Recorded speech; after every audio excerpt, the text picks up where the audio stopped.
아멘. 오늘 함께 로마서 오늘 나눈 말씀을 갖고 복음이면 충분하다 이와 같은 제목으로 오늘 함께 하나님의 말씀을 나누려고 합니다.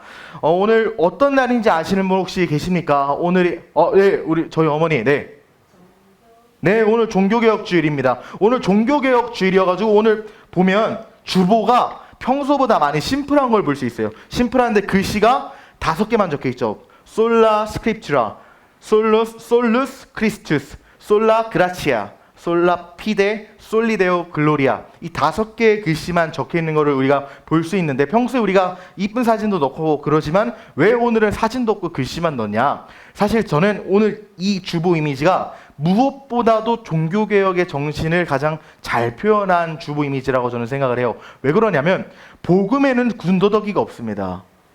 복음은 하나님의 진리 이외에 다른 것들이 붙어있지 않습니다.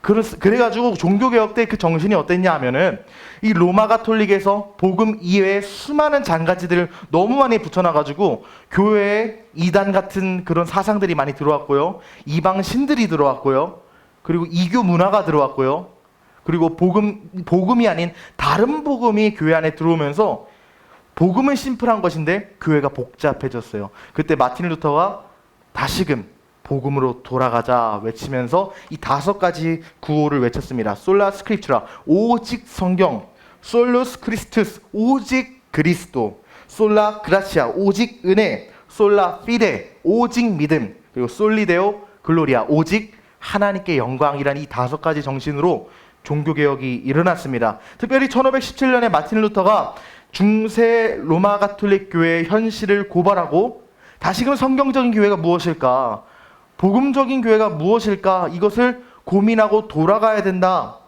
이렇게 주장했던 이 종교개혁이 왜 일어나는지를 우리가 좀 더 살펴보기를 원하는데요. 당시 천주교에서 어떤 거를 주장했는가 살펴보면 오늘날은 그래도 종교개혁의 여파로 천주교도 예전에 중세보다는 많이 복음적인 부분으로 돌아왔어요. 여전히 비성경적인 부분이 우리의 관점에 봤을 땐 있고 여전히 비복음, 반복음적인 요소가 있지만 그래도 중세에 비하면 조금은 복음적인 요소로 회복이 되는 부분도 있어요. 하지만 중세 가톨릭은 오늘날 천주교랑 비교할 수도 없을 정도로 반복음적이었고요, 적그리스도적인 행보를 띄었습니다. 그것들이 특별히 어디서 많이 나타났냐면 여러 가지 신학 이론들이 있겠지만 구원론에 큰 문제가 있었어요. 구원론에 어떤 문제가 있었느냐? 로마 가톨릭 교회에서는 인간의 행위와 공로가 구원을 일으키고 구원을 가능하게 한다 주장했습니다. 이것이 맞는 표현인가요? 맞는 표현이 아니죠. 왜 그렇습니까? 우리의 모습을 스스로 양심적으로 돌아보면 우리는 우리 스스로 구원을 얻을 수 있다고 말하기조차도 부끄러울 정도로 죄인이고 무능합니다. 내가 하나님 앞에 구원을 받기 위해서는 도덕적이고 윤리적이고 흠과 티가 없이 살아야 되는데 하나님 기준은 무슨, 세상 기준으로도 우리는 흠없는 사람으로 살 수 없는데 우리가 어떻게 하나님의 기준에서 흠과 티가 없는 사람으로 살 수 있겠어요? 마틴 루터는 자기의 죄인됨, 자기의 죄악됨, 자기의 타락함을 누구보다 스스로 제일 잘 알았기 때문에 인간의 행위와 공로로 구원받아야 한다는 이 천주교의 가르침 앞에서 날마다 절규하고 쓰러졌습니다. 내가 어떻게든 내 행위로 구원을 받아야 된다는 이 강박 속에서 매일 성지순례하고 매일 수행하고 매일 자기를 한계에 치닫게 하면서 계속 구원으로 가까이 가려고 발버둥을 쳤지만 자기가 몸부림치고 발버둥 칠수록 마틴 루터 스스로 느꼈던 거는 구원에 가까워진다, 하나님께 가까워진다가 아니라 하나님과 점점 멀어지고 있다밖에 느끼지 못했어요. 왜? 내가 하나님 말씀대로 살려고 했지만 마음은 원이로되 내 육신이 하나님의 말씀을 날마다 거스르는 것을 체험했기 때문이죠. 구원받을 자격이 없다는 것만 더 직시한 것이고 구원의 평안함을 느끼지 못해서 절규만 했습니다. 그랬던 마틴 루터가 구원을 어떻게 받는 것인지 깨닫게 되어서 기쁨과 평강을 누리게 된 결정적인 사건이 있었습니다. 그 사건이 무엇이냐? 바로 오늘 우리가 읽었던 로마서 1장 17절의 말씀을 깨달았을 때 마틴 루터는 자기가 평생 느끼지 못했던 구원의 감격, 구원의 기쁨, 구원이 주는 평화를 체험하게 됐어요. 이 로마서 1장 17절의 말씀, 이 한 구절 때문에 오늘 전 세계 7억 명의 개신교인이 생겨났고 오늘 우리가 함께 예배드리는 그레이스 청년교회가 생겨나게 됐습니다. 그렇다면 이 로마서 1장 17절, 오늘 우리가 읽은 건 16절부터지만 이 로마서 1장의 힘이 얼마나 강력하기에 이 개신교를 만들었고 하나님의 교회를 다시 회복시키는 원동력이 됐는가 오늘 함께 나누기 원합니다. 바울은 오늘 로마서 1장에서 로마 교회 교인들에게 복음을 소개하면서 다음과 같이 말합니다. 어떻게 말하느냐? 우리 15절에 그러므로 나는 할 수 있는 대로 로마에 있는 너희에게도 복음을 전하기 원한다. 이 사도 바울은 로마에 가기를 원했어요. 왜? 로마 교회에 복음을 전하기 원해서 로마 교회에 가기를 원했는데 그래서 로마 교인들에게 말하는 거예요. 인트로죠. 1장이니까. 나는 너희에게 복음을 전하기 원한다. 빨리 너희에게 가고 싶다. 하고 그 다음에 이어서 오는 말 16절에 내가 복음을 부끄러워하지 아니한다. 참 이상하지 않습니까? 로마 교인들에게 복음을 전하기 원한다고 말한 뒤에 갑자기 나는 복음이 부끄럽지 않다고 선언하는 게 저는 아무리 성경을 읽어도 문맥적으로 어색했어요. 생각을 해보자고요. 내가 너희에게 가서 복음을 전하기 원한다 이렇게 말한 다음에 뒤이어서 자연스럽게 와야 되는 말은 왜 내가 이 복음을 전하기 원하는지 이런 말을 하든지 아니면 내가 너에게 복음을 전하기 원하는데 복음은 이러이러한 거야 하고 복음을 소개하든지 이런 말이 따라와야 되는데 내가 너에게 복음을 전하기 원한다. 근데 나는 이 복음을 절대로 부끄러워하지 않아. 문맥이 앞뒤가 안 맞는 것 같아요. 우리는 사실 이 15절과 16절이 붙어있는 이 배치를 통해서 당대 복음이 사회에서 어떤 취급을 받았는지 알 수 있습니다. 복음이 당대 사회에서 고상한 지식으로 통용되고 공감되었다면 사도 바울이 굳이 나는 복음이 부끄럽지 않아라고 항변하고 변증했을까요? 그럴 말할 필요가 없겠죠. 당대 사회에서 복음이 경멸받고 수치스럽게 여겨지니까 나는 절대로 이 복음이 부끄럽지 않다고 먼저 선언하고 복음을 소개하기 시작한 거예요. 그렇다면 왜 복음이 수치였을까? 첫 번째로 유대인에게 복음은 어떤 부분이었느냐? 유대인에게 있어서 복음은 저주로 느껴졌어요. 왜 저주로 느껴졌냐 하니까 유대인 사회에서 복음의 존재를 한번 보자고요. 유대인에게는 복음이란 어땠냐면 유대인들이 기다리고 있었던 메시아를 먼저 봐야 됩니다. 당시 유대인들이 기다렸던 메시아가 어떤 메시아였나요? 제가 청년부 예배 때 누누이 얘기해서 우리 청년들 다 알죠? 군사적인 메시아였어요. 로마 제국의 압제 그 속에서 이스라엘 백성들을 다시금 독립시키고 이스라엘이라는 나라를 독립시켜서 이 독립국으로 만들 절대 군주가 당시 이스라엘 백성들이 기다리고 있었던 메시아였는데 다윗 왕국을 다시 재건할 다윗의 후손 이스라엘의 왕이 이들이 기다리던 메시아였는데 예수님의 모습 한번 보세요. 지도자로 흠모할 모습조차 없으신 분입니다. 가난하고 보잘것없고 가장 낮은 종의 모습으로 오셨기 때문에 독립군주, 왕 이런 모습을 기대했던 이스라엘 백성들이 기대했던 이상이 아니었어요. 여기서부터 유대인의 입장에서는 자격이 꽝이에요. 예수님의 모습은. 근데 그들에게 결정적으로 예수님을 메시아로 인정하지 못할 사건이 일어납니다. 그게 바로 십자가 사건이에요. 왜 예수님을 십자가 때문에 메시아로 인정하지 않는가? 모세율법 정확히 보면 신명기 21장 23절에 이런 말씀이 나옵니다. 나무에 달린 자는 하나님의 저주를 받은 자다. 나무에 달린 자는 하나님께 저주받은 자다. 이래가지고 나중에 가룟 유다가 예수님 팔고 나무에 목매달고 죽잖아요. 사실 신명기 말씀이 그대로 성취된 것 중에 하나기도 한데요. 특별히 예수님께서 십자가에 매달려 죽으신 그 사건 때문에 신명기 율법에서 모세의 율법에서 나무에 달린 자는 저주받은 자라고 했는데 어떻게 저 나무에 달려 죽은 예수 저주받은 자가 어떻게 하나님의 아들이고 어떻게 우리가 기다리던 메시아야? 복음은 저주로 다가왔겠죠. 십자가 복음은 유대인들에게는 저주로 다가왔습니다. 하나님의 저주를 받은 한 이단자의 이단 사설로 여겨졌던 거예요. 그렇다면 헬라인에게 복음은 어땠을까요? 비합리적인 궤변으로 느껴졌습니다. 헬라인들은 철학과 지혜를 엄청 중요하게 생각했어요. 그래서 예수님이 오시기 전부터 소크라테스나 아리스토텔리스나 이런 철학자들이 많이 그곳에 있었죠. 플라톤 같은 사람도 그리스의 철학자로 있잖아요. 이 철학자들의 가르침에 익숙한 사람들이에요. 인간의 이성, 논리적인 사고를 하는 것이 이들에게는 일상입니다. 그러나 예수님의 죽음과 부활, 죽음과 부활까지 갈 것도 없어요. 성육신부터 어떻게 신이 인간의 몸으로 입고 와요. 이들의 이성적인 추론에서는, 이성적인 판단에서는 앞뒤가 안 맞는 거예요. 이 복음의 메시지는 이성을 초월하는, 인간의 사고를 초월하는 메시지인데, 사실 우리가 봤을 때 초월이지 세상이 봤을 때는 초월이 아니라 이성이 이해 못하는 사상이라고 느껴지거든요. 지성과 이성을 이해가 안 되니까 비합리적으로 보였던 거예요. 로마인들에게 복음은 어땠을까요? 로마인들에게 복음은 어리석은 낭설이었습니다. 로마사에서 십자가 형벌은 가장 비천한 자들한테 주는 형벌이었어요. 특별히 노예나 반역자들에게 내려지는 처형이 바로 십자가형이었는데, 십자가에 예수님께서 달려 죽으셨다는 것은 그들에게 예수님이 노예나 로마 황제에 대한 반역자로 보이는 방식이었어요. 그렇기 때문에 십자가에 달려 죽은 예수님을 구주로 받아들인다는 것은 로마인의 입장에서는 굴욕이었죠. 어리석은 일이었죠. 고귀한 가문과 권력을 중요시하는 로마인들이 한 유대인 나사렛 사람의 수치스러운 죽음이 내 영혼을 평생 구원하는 핵심이 된다는 이 사실이 이해가 안 됐을 겁니다. 요즘 말로 하면 사실 여러분들이 한 번에 납득할 거예요. 강남 압구정에 있는 엄청난 부자가 갑자기 경상도 구석에 있는 시골에 있는 한 청년이 당신을 위해 죽었습니다. 이 사실을 들었을 때 납득이 될까요?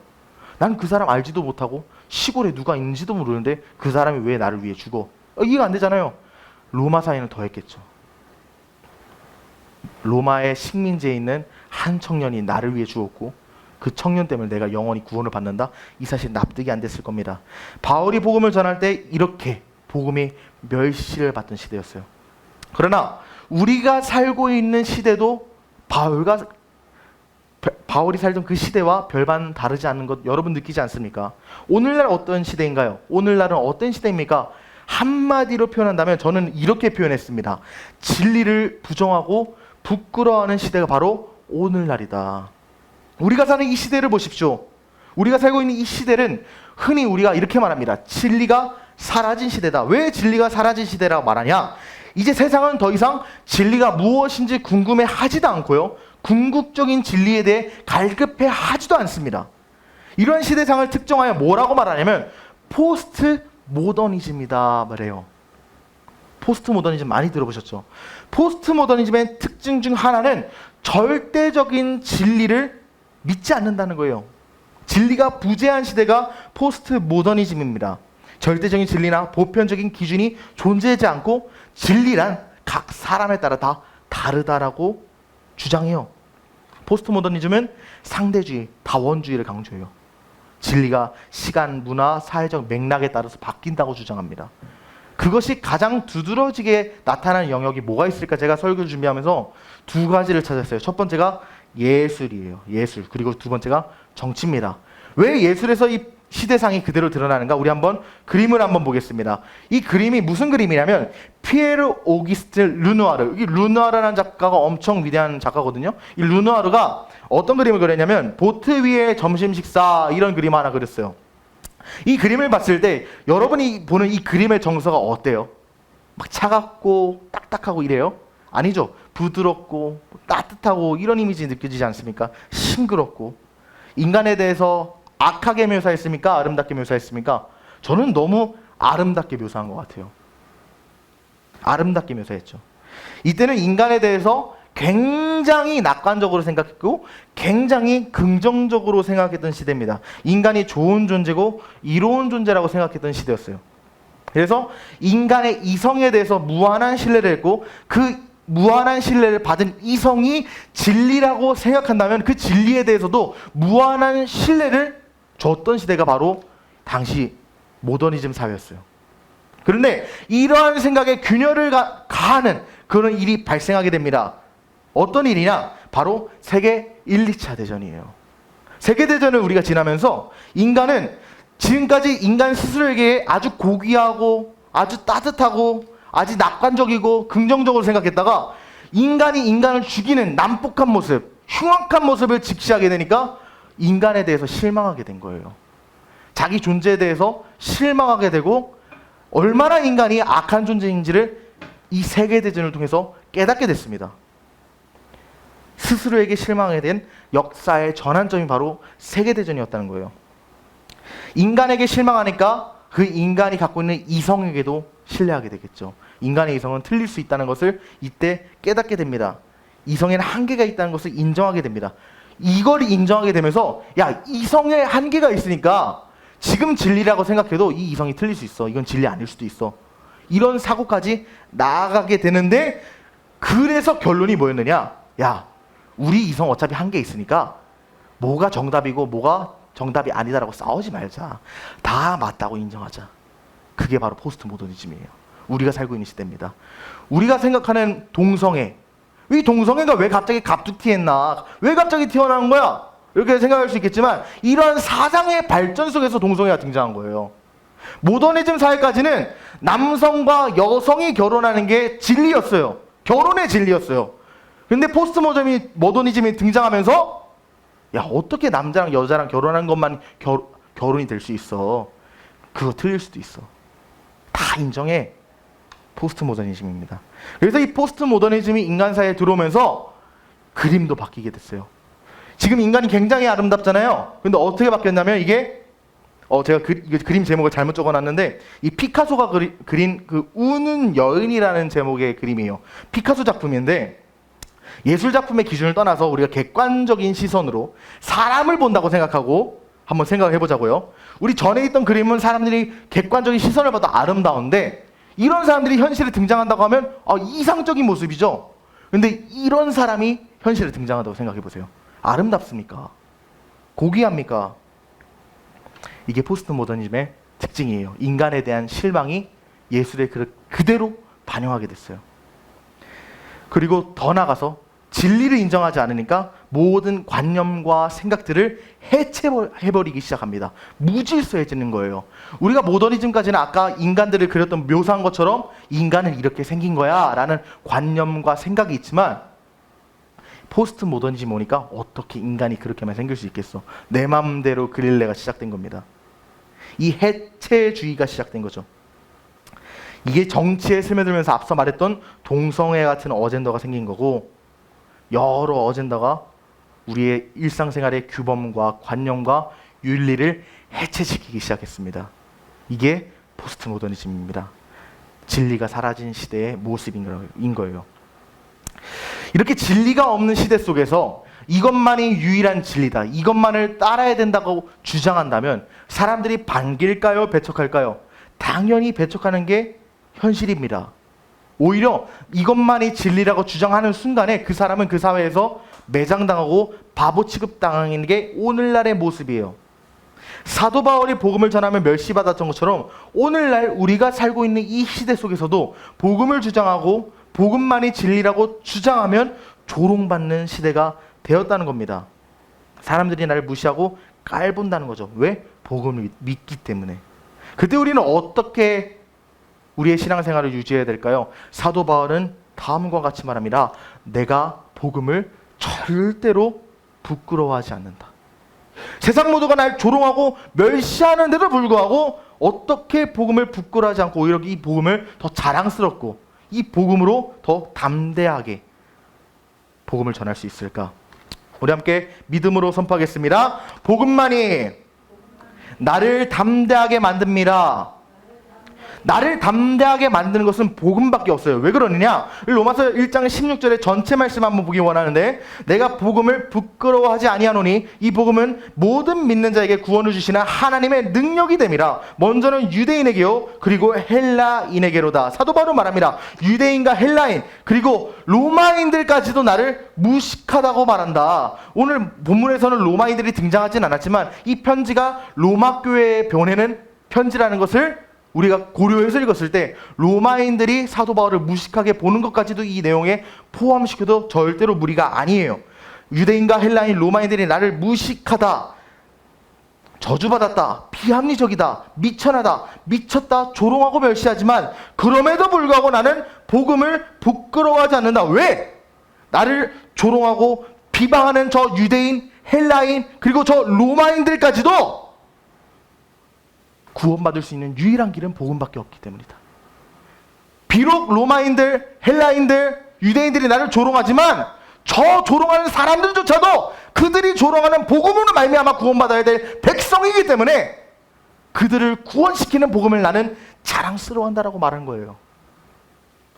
복음만이 나를 구원합니다. 복음이 저 죽어가는 세상을 살릴 유일한 열쇠입니다. 그렇다면 어떻게 이 복음을 우리가 부끄러워할 수 있겠습니까? 자랑스러워해야죠. 이 복음 때문에 오히려 자존감이 올라가야죠. 그럼에도 불구하고 세상을 향해 복음을 전파하는 게 부끄러우십니까? 내가 예수를 믿는다는 사실을 드러내기 겁나는 때가 존재하십니까? 그렇다면 우리가 한 가지 기억해야 되는 사실이 있습니다. 내가 예수님을 믿는다는 사실을 드러내기 부끄러울 때, 내가 복음을 전하는 것이 좀 두려운 때가 있다면 우리는 무엇을 기억해야 되는가? 담대함이 없다면 복음을 더 깊이 체험해야 된다는 사실을 우리는 기억해야 돼요. 저번 주 담임 목사님께서 금요철야 때 설교로 하신 말씀인데 이야기를 한번 들려드리겠습니다. 한 버스 운전 기사님이 있었고 그 운전 기사님의 따님이 있었다고 해요. 그 둘의 사연이 라디오 프로그램에 소개가 됐습니다. 어느 날 아버지가 버스를 운전하면서 길을 달리고 있었는데 라디오에 소개된 거예요. 저 멀리서 버스 옆에 딸이 걸어오는 게 보이는 거예요. 아버지는 너무 반갑죠. 그래서 바로 문을 열어 제껴가지고 딸한테 인사를 합니다. 아빠 여기 있다 하고 인사를 해요. 근데 딸이 버스 운전하는 아버지가 부끄러웠는지 못 본 채 하고 그냥 갔다고 합니다. 근데 그 다음날에 하필이면 아버지가 운전하던 버스에 아버지를 외면했던 딸이 탔어요. 전날 딸이 자신을 외면했기 때문에 아버지도 어느 정도 서운하고 상처가 있었겠죠? 그래가지고 딸이 버스를 탔음에도 불구하고 아버지가 딸한테 인사를 안 했다고 해요. 근데 딸도 아버지를 못 본 채 하고 그냥 자리에 앉았습니다. 그리고 부녀는 저녁에 집에서 만났는데 딸은 아버지의 얼굴을 볼 면목이 없죠. 양심이 있으면. 아버지를 2번이나 부인했는데 아버지한테 너무 죄송해가지고 아버지가 방에 들어오는데 그냥 침대에서 자는 척하고 있었다고 합니다. 자는 척하고 있으니까 아버지가 그냥 나가는 줄 알았는데 아버지가 딸이 자는 척하는 걸 아셨는지 아니면 그냥 자는 딸에게 말씀을 하고 싶으셨는지 다음과 같은 말을 하셨다고 해요. 내가 자랑스러운 아버지가 되지 못해서 미안하다. 이 말을 들은 딸이 한참 동안 소리 없이 이불 속에서 눈물을 흘리며 흐느꼈다고 합니다. 딸은 이때 일을 너무 가슴 아파하면서 어찌할 줄 모르다가 이 사연을 편지로 써서 라디오의 사연으로 보낸 거예요. 아버지에게 미안할 마음을 전달하고 싶은데 용기가 안 나니까 아버지가 매일 버스 운전하면서 라디오 들을 거 아니에요. 라디오의 사연을 보낸 거예요. 내 부모가 어떤 직업을 갖던 그 직업이 겉보기 화려하든 조금은 초라하든 나를 먹여 살리기 위해 사랑으로 헌신하는 것이라면 자랑스러워야죠. 부끄러워하지 말아야죠. 자식이 공부를 못하든 자식이 못생겼든 정상적인 부모라면 그 부모는 자식을 사랑하고 아끼고 살아있다는 사실만으로 자랑스러워합니다. 문제는 자녀예요. 자녀가 아직 철들지는 않으니까 이 부모의 사랑이 깊이를 몰라가지고 외면하는 거예요. 겉모습만 보고 판단하는 거죠. 여러분, 근데 사실 이 부모와 자녀 관계도 이런 부분이 있겠지만 하나님과 우리 관계도 이런 사실이 존재한다는 것을 기억하십시오. 복음도 동일합니다. 내가 복음을 부끄러워하고 있습니까? 그건 아직 내가 철들지 않아가지고 하나님의 사랑을 모르는 거예요. 하나님이 나를 얼마나 사랑하는지를 깨닫게 된다면 세상이 나를 하나님 믿는다는 사실로 조롱해도 그 조롱 때문에 내 마음이 흔들리지 않습니다. 하나님의 사랑의 가치를 체험한 자는 아무리 세상이 복음을 갖고 조롱해도 그 사랑이 자랑스러우면 자랑스럽지 절대로 그 사랑 갖고 부끄러워하지 않고 위축하지 않아요. 하나님을 말씀하세요. 나는 하나님을 부끄러워하고 있을 때 하나님은 나에게 어떤 말씀하시느냐? 너가 죄악의 날마다 빠져 있을 때, 너가 넘어졌을 때, 너가 무너졌을 때 나는 너를 부끄러워한 적이 없었다. 하나님은 나를 한 번도 부끄럽게 여긴 적이 없으십니다. 마치 버스 운전하는 아버지가 딸을 자랑스럽게 여겨 딸에게 인사를 건네듯 하나님은 내가 무너졌을 그때에도 나를 절대로 부끄러워하지 않으셨어요. 심지어 십자가에서 내 죄 때문에 죽었던 그 당시에서도 예수님은 절대로 나를 부끄러워하지 않으셨고 나를 기억하셨습니다. 이러면서 우리가 기억해야 되는 사실이 하나 있습니다. 하나님은 당신을 자랑스러워한다는 사실이에요. 하나님 아버지의 사랑을 온전히 누렸다면 세상 그 누가 나를 비방하고 조롱해도 내 아버지의 사랑이 자랑스럽습니다. 이 복음으로 인해서 담대해집니다. 하나님으로 인해 담대한 삶을 사십시오. 복음을 자랑스럽게 여기십시오. 하나님이 나를 자랑스럽게 여기셔서 예수 그리스도는 십자가 앞에서 나를 구원하기 위해 시인하셨고 죄인된 나를 수치로 여기지 않으셨습니다. 그런데 어떻게 우리가 주님의 복음을 증거하지 않고 시인하지 않는다는 거예요? 예수님께서 이렇게 말씀하셨어요. 누구든지 사람 앞에서 나를 시인하면 나도 하늘에 계신 내 아버지 앞에서 그를 시인할 것이고 누구든지 사람 앞에서 나를 부인하면 나도 하늘에 계신 내 아버지 앞에서 그를 부인하리라. 한 번도 나를 부인하지 않으신 예수님의 사랑 앞에서 내가 예수님을 부인하게 된다면 예수님의 사랑이 무엇이 되는 거겠어요? 하나님을 시인하십시오. 그분이 우리를 먼저 시인하셨습니다. 우리가 그분을 믿기 이전에 그분이 당신을 먼저 믿으셨다는 사실을 기억하십시오. 우리가 그분을 사랑하기 이전에 그분이 나를 먼저 사랑하셨다는 사실을 기억하십시오. 하나님이 인간을 믿으십니다. 하나님이 당신을 믿으십니다. 이 표현이 어색하지만 이보다 더 복음적인 표현은 없습니다. 하나님이 나를 믿으신다는 사실을 절대로 잊지 말고 날마다 기억하고 묵상하십시오. 오늘 읽은 17절이 하나님이 나를 믿으신다는 그 사실을 증거하고 선포합니다. 우리 로마서 1장 17절에 어떻게 말씀하시느냐? 복음에는 하나님의 의가 나타나서 믿음으로 믿음에 이르게 하나니 기록된 바 오직 의인은 믿음으로 말미암아 살리라 함과 같으니라 말씀하고 있어요. 차근히 한번 살펴봅시다. 하나님에게 이 복음에서 하나님의 의가 나타난다고 하는데 이 의가 무엇인가부터 먼저 한번 살펴보자고요. 이 의란 무엇인가? 로마서 3장 20절에서 24절을 보니까 이렇게 나옵니다. 그러므로 율법의 행위로 그의 앞에 의롭다 하심을 얻을 육체가 없나니 율법으로는 죄를 깨달음이니라. 이제는 율법에 하나님의 한 의가 다른 의가 나타났으니 율법과 선지자들에게 증거를 받은 것이라 곧 예수 그리스도를 믿음으로 말미암아 모든 믿는 자에게 비치는 하나님의 은이 차별이 없느니라. 모든 사람이 죄를 범하였음에 하나님의 영광에 이르지 못하였더니 그리스도 예수 안에 있는 속량으로 말미암아 하나님의 은혜로 값없이 의롭다 하심을 얻은 자가 되었느니라. 21절을 보면 율법에 하나님의 한 의가 나타났다. 이 말이 뭐냐? 율법도 하나님의 의라는 것을 일단 알아야 된다는 거예요. 율법 외에 한 의가 나타났다는 거잖아요. 율법도 의인데 이 의 말고 또 한 가지 의가 나타났다. 그런데 왜 의가 나타났냐? 율법을 다 지키면 구원받을 수 있기 때문에 율법은 의로운 것이지만 20절을 보니까 율법의 행위로 구원받을 수 있는 사람이 없기 때문에 또 다른 의를 하나님이 선물로 주셨다. 율법 말고 새로운 의를 하나님께서 주셨다. 근데 이 새로운 의는 신약에 갑자기 튀어나온 게 아니라 구약의 선지자들을 통하여 율법에 있는 예언을 통하여 이미 성취하셨다. 그것이 새로운 의의 증거다. 이 성취된 또 하나의 의가 뭐냐? 22절 우리 한번 봅시다. 유대인이나 헬라인이나 로마인이나 예수 그리스도를 믿기만 하면 구원받는다는 사실. 이게 바로 하나님의 의라는 거예요. 그리고 23절과 24절 보면 모든 사람이 죄인이지만 이 예수 그리스도를 믿기만 하면 하나님이 죄인의 죄값을 예수 그리스도께 다 전가시키시고 나를 의인으로 취급하신다는 거예요. 예수 믿는다고 의인 되는 게 아닙니다. 우리는 여전히 죄인이에요. 우리가 예수 믿는 의인이 되는 게 아니라 여전히 죄인이지만 우리의 죄값을 예수 그리스도께 다 감당시키고 나를 의인으로 칭하시는 거예요. 그러므로 예수 믿는 그리스도인은 의인이 아니라 의롭다 하심을 받은 자라고 표현하는 게 더 엄밀하고 정확한 표현입니다. 나는 죄인이지만 의인으로 취급받는다는 사실이에요. 이것을 신학적으로 칭의라고 하죠. 의롭다 하심을 칭함받았다. 이게 칭입니다.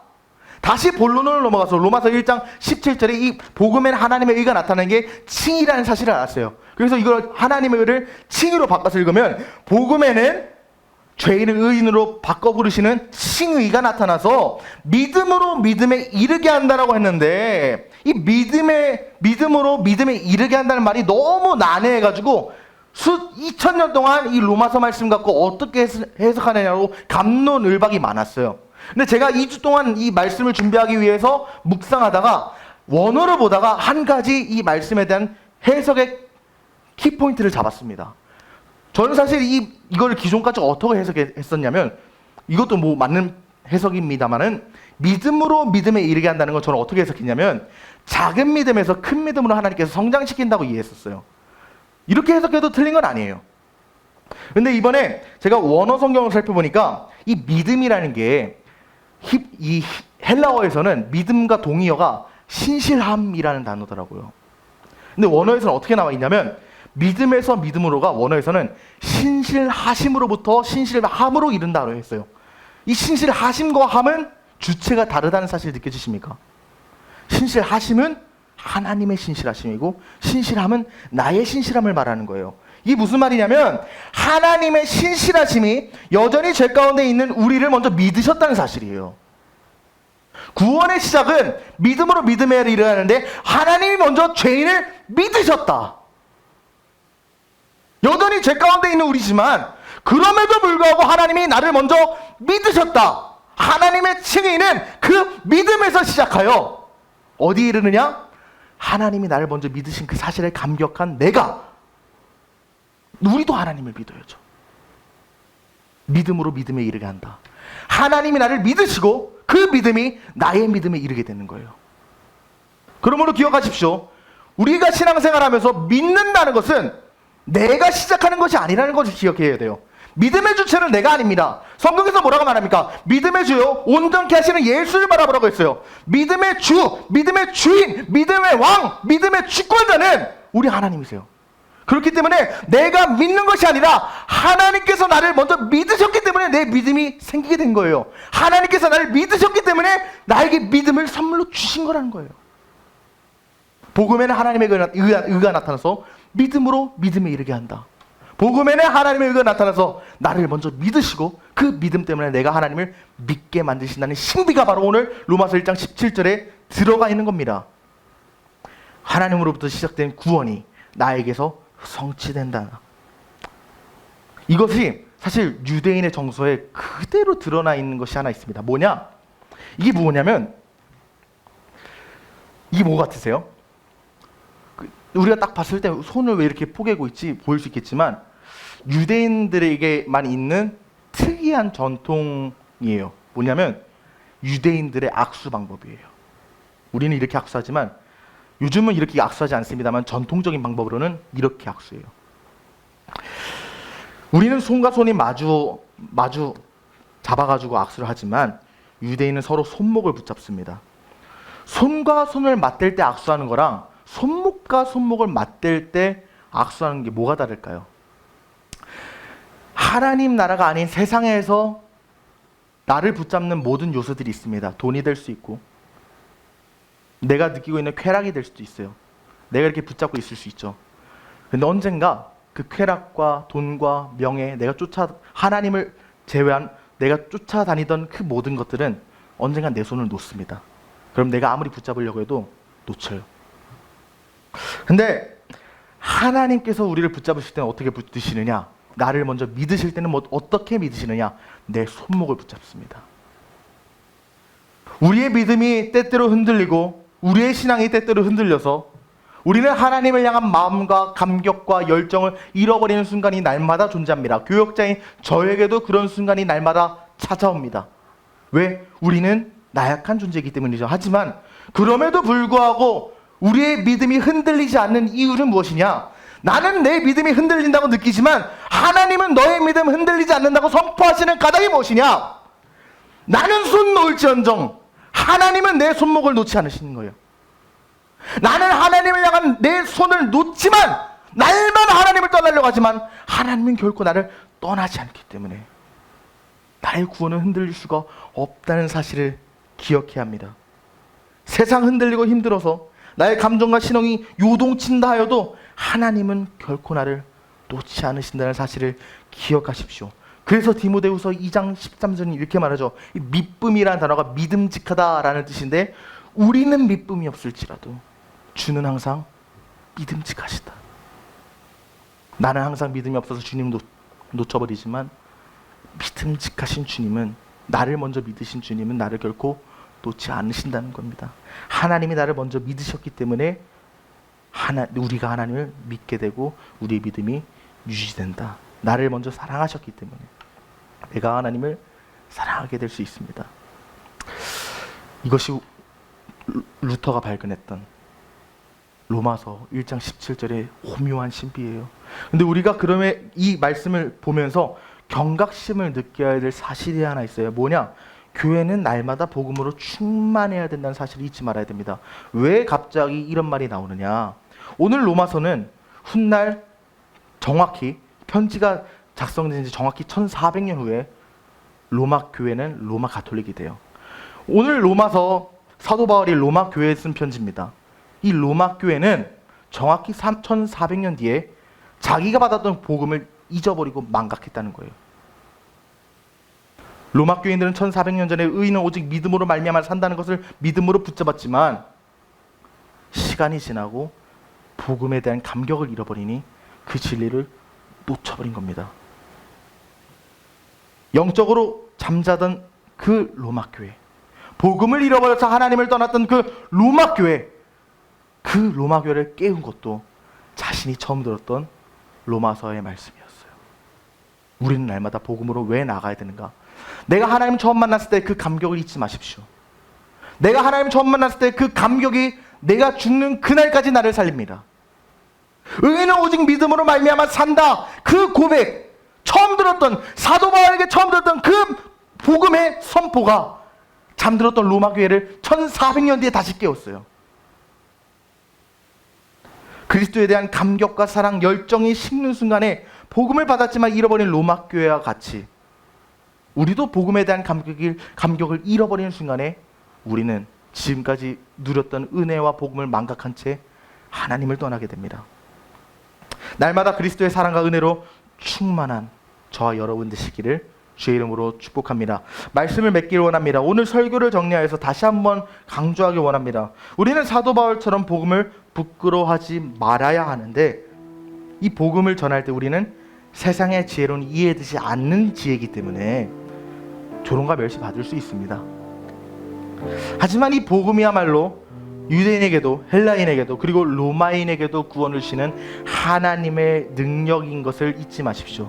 특별히 복음을 조롱하는 이 시대 속에서 이 시대를 살리는 유일한 능력이 복음밖에 없는 사실을 기억할 때 우리는 아무리 시대가 복음을 조롱한다 해도 그 시대의 희망 되시는 하나님의 복음으로 말미암아 담대해질 것입니다. 모든 것을 상대하며 절대적인 기준을 거부하는 시대라 할지라도 담대하게 복음을 붙잡으십시오. 왜냐하면 하나님께서 우리를 먼저 믿으시고 사랑하셨기 때문입니다. 그 하나님의 사랑을 우리가 깊이 체험하고 누릴 때 우리도 세상에 당당히 복음을 전할 수 있다는 사실을 기억하십시오. 마지막으로 복음은 날마다 우리 삶에 새로워지는 새로운 감격으로 적용된다는 사실까지 잊지 마십시오. 로마 교회가 복음을 받고도 그 감격을 잃어버렸던 것처럼 우리도 언제든지 예수님을 처음 만났던 그 복음에 대한 감격 잊어버릴 수 있습니다. 그렇게 우리는 날마다 그리스도의 사랑과 은혜로 충만해져야 합니다. 우리 권사님 집사님 두 분 계신데 청년 때 뜨거웠던 열정 잊지 마십시오. 우리는 제가 저보다 나이가 많으셔서 감히 말씀할 수는 없지만 나이가 들면 들수록 그리스도에 대한 사랑이 깊어지고 감격이 깊어지고 그분을 향한 깊은 충성이 삶에서 우러나야 됩니다. 날마다 그리스도의 사랑과 은혜로 충만해져야 돼요. 복음의 능력으로 살아가는 저와 여러분 되시기를, 그리고 그 복음의 능력이 여러분의 삶을 통해 세상에 전파되는 은혜가 있도록 주님의 이름으로 축복합니다.